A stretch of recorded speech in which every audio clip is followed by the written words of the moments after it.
नारदजी स्वतःच चरित्र सांगतायत। या ठिकाणी नारद चरित्र आलेलं आहे।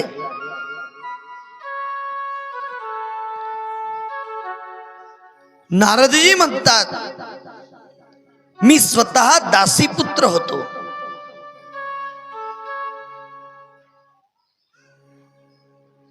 माझी आई बाबा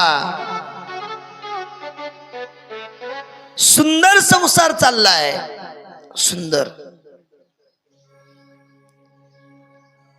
बाबा आमचे काम करायचे, मोलमजुरी करायचे आणि उदरनिर्वाह व्हायचा। पण एके दिवशी अचानक माझ्या बाबांचं जाणं झालं आणि असणार म्हणजे बाबा ज्या दिवशी गेले त्या दिवशी मला दुःख झालं। बाप हा सगळ्यात महत्वाचा विषय आहे आयुष्यात।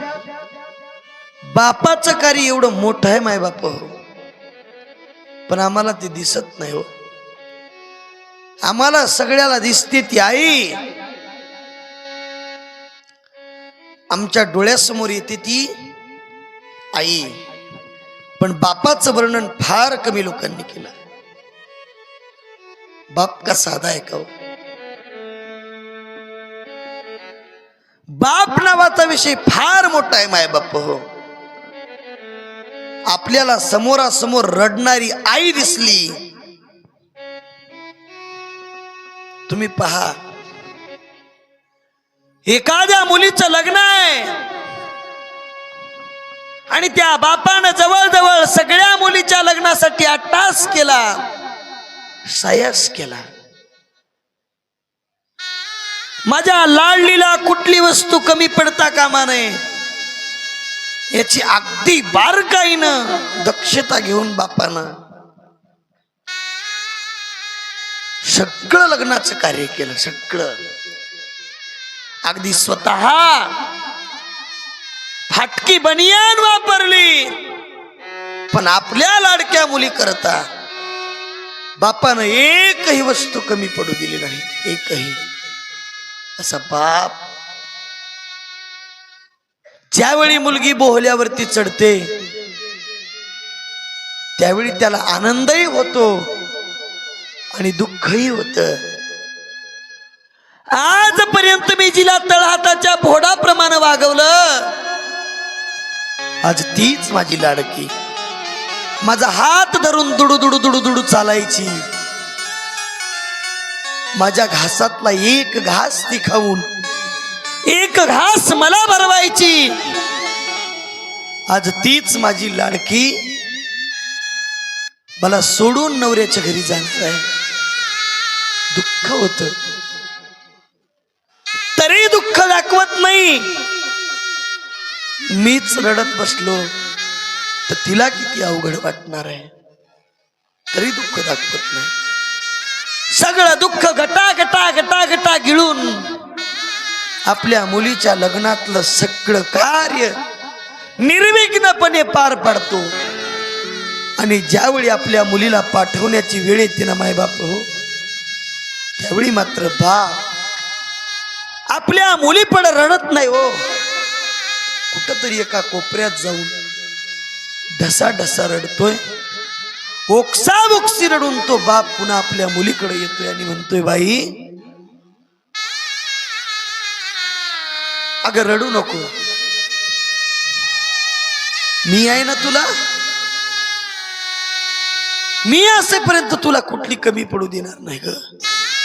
कारण सगळ्यात आपल्या मुलीची, आपल्या मुलाबाळांची काळजी करणारा तो बाप सामान्य नाही माय बाप। आम्ही तुम्ही त्याला समजू शकलो नाही। वरवर रडणारी आई आपण पाहिली, पण अंतःकरणातून जो अफाट प्रेम करतो तो बाप आहे। वरवर जरी आपल्या हिताकरता एक दोन गोष्टी बोलत असेल तो बाप, पण सगळ्यात मोठा जिव्हाळा त्या बापाचा आहे माय बाप हो। बाप एकदा का निघून गेला, बापाचं छत्र एकदा का हरवलं का जगतामध्ये पुन्हा ते छत्र पुन्हा मिळू शकत नाही। अहो बापाची जागा कुणीच घेऊ शकत नाही, कुणीच. असा आमचा बाप एकदा का निघून गेला का आपल्या माहेरातलं सगळ्यात मोठं आधारवड निघून गेलं म्हणावं लागेल. महत्वाचा विषय आहे. नारद म्हणतायत माझा बाप गेला आणि मला दुःख झालं. माझी आई संसारामधून बापाच्या जाण्याच्या दुःखातून कशी बशी सावरली.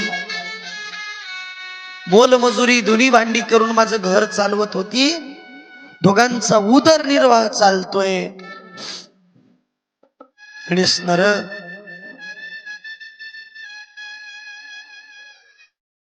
एके दिवशी आमच्या गावामध्ये साधू मंडळी आली आणि त्या साधू मंडळींनी आमच्या गावामध्ये येऊन